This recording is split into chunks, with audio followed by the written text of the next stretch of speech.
கிறிஸ்துவுக்குள் பிரியமான சகோதர சகோதரிகளே, இந்த நாள் டிவைன் வேர்டூடாய் உங்களை சந்திப்பதிலும் மிக்க மகிழ்ச்சி. எல்லாருக்கும் ஒரு ரோல் மாடல் இருப்பாங்க. பிசினஸ்ல எடுத்துக்கலாம், இல்ல எந்த ஒரு ஸ்போர்ட்ஸா எடுக்கலாம், இல்ல என்ன ஃபீல்டா எடுத்துக்கிட்டீங்கனாலும் எல்லாருக்கும் ஒரு ரோல் மாடல்னு ஒரு பர்சன் வச்சிருப்பாங்க. அவங்க அச்சீவ் பண்ணதை அச்சீவ் பண்ணணும்னு சொல்லி அவங்க அதுக்கான வேலைகள் எல்லாம் செய்வாங்க. ஆனா கிறிஸ்தவ வாழ்க்கையில எல்லாருக்கும் ஒரே ரோல் மாடல்னா அது கர்த்தராக இயேசு கிறிஸ்து மாத்திரம்தான். வசனம் சொல்லுகிறது மத்தேயு 8:26 எழுந்து காற்றையும் கடலையும் அதட்டினார், உடனே மிகுந்த அமைதல் உண்டாயிற்று என்று சொல்லி வேதத்தில் எழுதியிருக்கிறது. இந்த சம்பவத்தை சற்று தியானிக்கலாம் நம்ம. இயேசு படகுல ஏறினாராம். உடனே சீஷர்கள் அவருக்கு பின் சென்று ஏறினார்கள்னு சொல்லி எழுதியிருக்கிறது. காற்று கடல் கொந்தளிப்பானதாம். அலைகள் எல்லாம் படகு அமிழத்துக்குதாக இருந்ததாம். உடனே அங்க பாத்தீங்கன்னா இயேசு நித்திரையா இருந்தார். சீஷர்கள் போய் இயேசுவை எழுப்புறாங்க. நாங்க மடியிறது உமக்கு கவலை இல்லையா அப்படி சொல்லிட்டு எழுப்புறாங்க. அப்ப இயேசு சொன்னார், அற்ப விசுவாசிகளை ஏன் பயப்படுறீங்க அப்படின்னு சொல்லிட்டு உடனே எழுந்து காற்றையும் கடலையும் அதட்டினார், உடனே அமைதல் உண்டாயிற்றுன்னு சொல்லி வேதத்தில் எழுதியிருக்கிறது.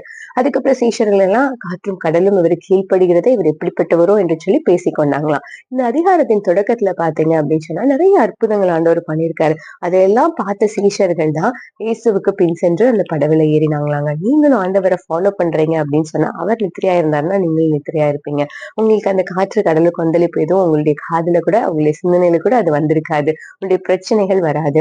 சோ முதலாவது அவரை பின்பற்றீங்கன்னா அவரை நன்கு அறிந்து கொள்ளுங்க. அவங்க அத்தனை அற்புதங்களை பார்த்து இயேசு இன்னார் என்று சொல்லி அறியாததினால அவர்கள் பயப்பட்டாங்க. 2வது காரியம் என்ன அப்படின்னு சொன்னா, நீங்க இயேசுவை பின்பற்றீங்கன்னா விசுவாசத்தோடு பின்பற்றுங்க. அவரால் எல்லாம் செய்ய முடியும் என்று சொல்லி நீங்கள் விசுவாசித்தீங்கன்னா அற்புதத்தை காண்பீங்க. 3வது உண்மையாய் பின்பற்றுங்க. இயேசு யாருன்னு சொல்லி அறிந்து கொண்டு உண்மையாய் அவரை பின்பற்றினீங்கன்னா அவர் உங்களுக்கு தாராளமாய் எல்லாவற்றையும் அருளுகிறவராய் இருக்கிறாரு. 4வது காரியம் கீழ்ப்படிதலோடு அவரை பின்பற்றுங்க. இயேசுவே கீழ்ப்படிதலோடு இருந்தார் என்று சொல்லி பார்க்கிறோம். நீங்களும் அவரை போல கீழ்ப்படிதலுள்ளவர்களாய் அவரை பின்பற்றுங்க. அப்படி பின்பற்றினீங்க அப்படின்னு சொன்னா காற்றையும் கடலையும், அதாவது எதிராக இருக்கிற சூழ்நிலையிலே நீங்க அதட்டினா உடனே மிகுந்த அமைதல் உண்டாகும். சோ கவலைப்படாதீங்க, சந்தோஷமா இருங்க. எழுந்து காற்றையும் கடலையும் அதட்டினார், உடனே மிகுந்த அமைதல் உண்டாயிற்று. கர்த்தர் உங்களை ஆசீர்வதிப்பார். God bless you.